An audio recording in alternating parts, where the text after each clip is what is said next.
अम्बा माता थाना क्षेत्र में दफनाने के बाद कब्र से वापस निकाला शव, मृतक के परिजन एक दूसरे पर लगा रहे आरोप। मेडिकल बोर्ड से करवाया पोस्टमार्टम। दरअसल उदयपुर के अम्बा माता थाना क्षेत्र में एक ऐसा मामला सामने आया है जिसमें एक व्यक्ति के शव को दफनाने के बाद वापस पुलिस की मौजूदगी में कब्र से निकाला गया। वहीं व्यक्ति की मौत के बाद मृतक के परिजन एक दूसरे पर आरोप लगा रहे हैं। एक और मृतक की पत्नी अपनी ननद पर ही पति की हत्या का आरोप लगा रही है। वहीं मृतक की बहन भाभी यानी मृतक की पत्नी पर भाई की देखरेख नहीं करने का आरोप लगाया है। जनों से मिली जानकारी के अनुसार केजार हुसैन पालीवाला की शादी कुछ वर्षों पूर्व जहरा से हुई थी। केजार की बहन की लड़की फातिमा ने बताया कि कल रात केजार हुसैन की मौत उसकी बहन के घर हो गई थी, तो उन्होंने उसकी सूचना केजार की पत्नी व बच्चियों को दी। इसके बाद केजार की पत्नी व बच्चियां आए और केजार का रीति रिवाजों के साथ अंतिम संस्कार कर दिया। लेकिन इसके बाद परिजनों के बीच विवाद की स्थिति बनी हुई है और परिवार के दो पक्ष आपस में एक दूसरे पर आरोप लगाया है। बीती रात केजार की पत्नी जहरा ने अम्बा माता थाने पुलिस की रिपोर्ट दी कि उसकी पति को जहर देकर मारा गया। जहरा ने अपनी ननद और मृतक की बहन पर गंभीर आरोप लगाए हैं। इस पर अम्बा माता थाना पुलिस खांजीपीर कब्रिस्तान पहुंचकर शव को निकालकर महाराणा भोपाल चिकित्सालय की मोर्चरी में रखवाया। मारिया पालीवाला है, मेरे फादर का मर्डर किया गया है, उनको ट्रीटमेंट की सख्त ज़रूरत थी। हम हर पॉसिबल हर शख्स के पास हमने हाई कोर्ट से लेके आईजी से लेके एसपी से लेके छोटे से छोटे थाने तक हर जगह हमने रिपोर्ट दी कि हमारे पापा मर जाएंगे, प्लीज़ उनको बचा लो, प्लीज़ उनको बचा लो, पर कोई सुनवाई नहीं हुई। और सर इनका सिर्फ एक ही मोटिव है कि इनकी झूठी विल बनाएंगे। हर बार इन्होंने हमको यही धमकाया है कि हमने अंगूठे लगवा दिए, अब तुम क्या करोगे। और फिर उसके अलावा कोई भी रिलीजन के नाम पे आप मर्डर करके और छुप नहीं सकते हो।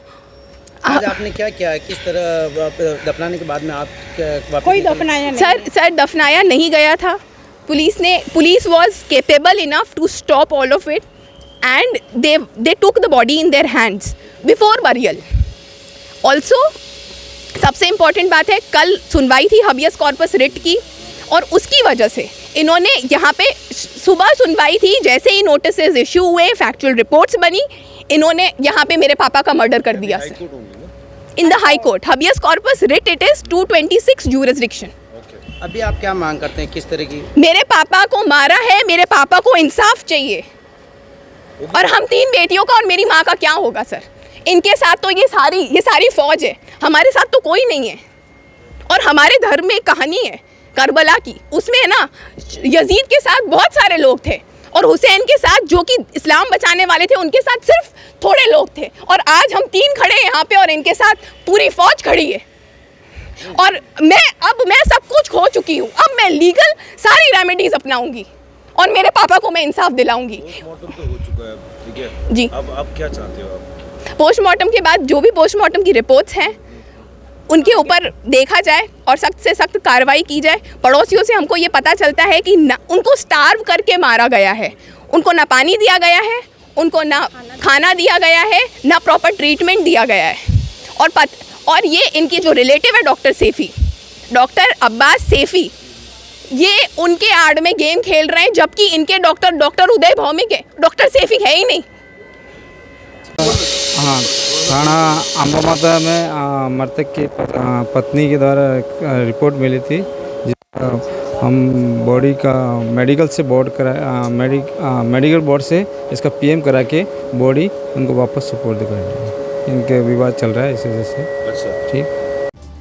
वहीं मृतक की बहन का आरोप है कि जहरा ने कभी भी अपने पति से अच्छा व्यवहार नहीं किया है और पिछले 9 वर्षों से अपने पति को छोड़कर अलग रह रही थी। आए दिन अपने पति को परेशान करने के साथ साथ उसके परिजनों को भी परेशान करती थी। केजार हुसैन पिछले कई वर्षों से ब्रेन ट्यूमर से ग्रसित था और काफ़ी वर्षों से अपनी बहन के घर अपनी मां के साथ रह रहा था। सर, मेरा नाम फातिमा है, ठीक है। मैं नीमचखेड़ा निवासी हूँ। मेरे मामा और मेरी मामी की शादी पिछले 20-25 साल पहले हुई थी। तब से मेरी मामी रोज़ चली जाती थी और बहुत परेशान करती थी मेरे मामा को, जिसके कारण मामा ने 2006-4 मई को याचिका दायर की थी कोर्ट में कि मुझे तंग किया जाता है, मुझे मेरे बच्चों का मैं सोचता हूँ मैं उसको रानी की तरह रखता हूँ वगैरह सब कुछ लिखा था। पिछले 15 सालों से मेरे मामा को ट्यूमर की बीमारी है और मेरे मामा बहुत ज़्यादा पीड़ित थे 2017 से, वो चल नहीं पा रहे थे। 2017 में उनका ब्रेन ट्यूमर का ऑपरेशन हुआ था लीलावती मुंबई में, जहाँ पे जिनके थोड़े ही दिनों बाद उनके बीवी और बच्चों ने इल्ज़ाम लगाया था कि उन्हें मारा गया, जबकि तब की मेरी मामा चलने की हिम्मत में भी नहीं थे। मेरे मामा को इतना परेशान किया गया और झूठी रिपोर्ट्स लिखाई गई। दैनिक भास्कर में झूठी रिपोर्ट दी गई थी कि बेटियों के सहित माँ हुई बेघर, जबकि ऐसा कुछ था नहीं, वो ऊपर ही रह रही थी। और मेरे मामा को हमने बहुत समझाया, क्योंकि उस वक्त उस स्थिति में नहीं थे कि हम कुछ ऑब्जेक्शन करें, हमें हमारी मामा की ध्यान रखना था। मेरी नानी 85 ईयर्स ओल्ड, उनकी पूरी सेवा कर रही थी पिछले 9 सालों से। मेरी नानी, इनके बच्चों ने और बीवी का कोई लेना देना नहीं था, ना वो आते थे ऊपर से गालियाँ देते थे। अभी 9 माह पहले मेरी नानी के ऊपर मटका फेंका गया, जिसकी वजह से मेरे मामा बहुत ज़्यादा टेंशन में आके बेहोश हो गए और मेरी नानी ने मेरी मम्मा को कॉल किया स्कूल में कि आप जल्दी आ जाओ, मामा बेहोश हो गए। हम उनको लेके, मम्मा आए, उनको लेके एम्बुलेंस में हम डायरेक्ट मैग्नस हॉस्पिटल में गए, जहां उनका इलाज हुआ। 3-4 दिन वो एडमिट हुए। गीतांजलि मेडिकल कॉलेज में उनका फिर से माइनर ऑपरेशन किया, जिसने वो डॉक्टर भौमिक ने किया गया, डॉक्टर भौमिक के द्वारा किया गया। डॉक्टर भौमिक ने बहुत गंदी स्टेट बताया था कि उनका पूरा ब्रेन ट्यूमरस हो चुका है और उन्होंने माइनर ऑपरेशन किया था, जिसकी वजह से मेरे मामा कोमा से बाहर आ चुके थे और हमें घर पे ले जाने को बोला और सेवा करने के लिए बोला गया था। हम तब से हमारा मेडिकल उपचार चल रहा है, डॉक्टर सैफ़ी साहब का भी इलाज चलता है इतने सालों से और डॉक्टर भौमिक से भी हमने कंसल्ट किया गया है। मामा का मेरी नानी बुज़ुर्ग होने के कारण ऊपर बेटियाँ और माँ सेवा नहीं करी थी, जिसके कारण मेरी नानी ने हमसे मदद मांगी कि मैं नहीं कर सकती मेरे बेटे को, इसलिए बेटी मैं तेरे घर पे आना चाहती हूँ ताकि मेरे बेटे का अच्छे से इलाज हो पाए और सेवा हो पाए।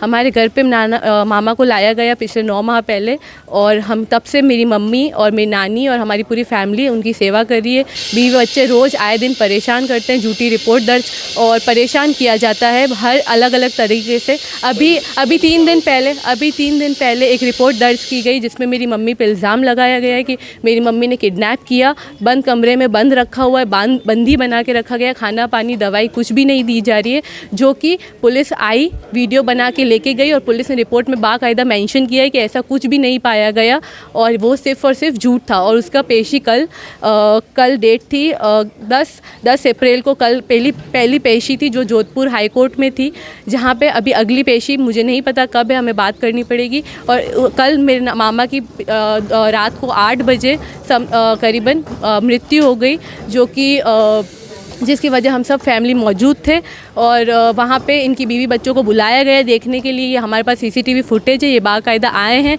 वो उनकी 2 बेटियाँ और उसकी माँ आई हुई है, उनको मिला है, देख के 22 सेकंड के अंदर वो रवाना हुई है फिर से। उसके बाद जैसे ही उनको कब्रिस्तान ले जाया गया, पूरा सब रीति रिवाज हमारे किए गए समाज के, और उसके बाद मेरे मामा को जब दफनाया गया तब तक कुछ भी नहीं था। हमारे घर पे पुलिस आती है रात की करीबन 11 बजे, पुलिस आती है और पुलिस बोलती है कि आपके मामा कहाँ हैं, हमें मिला है कि उनका पोस्टमार्टम करवाना। तब हमने उनको जानकारी दी कि उनको ऑलरेडी कब्रिस्तान ले जाया गया है। जैसे ही पुलिस कब्रिस्तान पहुंची तब तक मेरे मामा का सब कुछ हो चुका था, वो दफन हो चुके थे, लेकिन इनके कारण, इनके बीवी बच्चों के इल्ज़ाम के कारण उनको फिर से दफन किया हुआ, जो हमारे मुस्लिम समाज में नहीं किया जाता है, वो हमारे रीति रिवाज के खिलाफ है कि जिस बंदे की मृत्यु हो जाए उसको दफनाया जाता है, उसको फिर से निकाला नहीं जाता है। उसको वापस से निकाला गया और मोर्चरी में रखवाया गया रात को 1 बजे।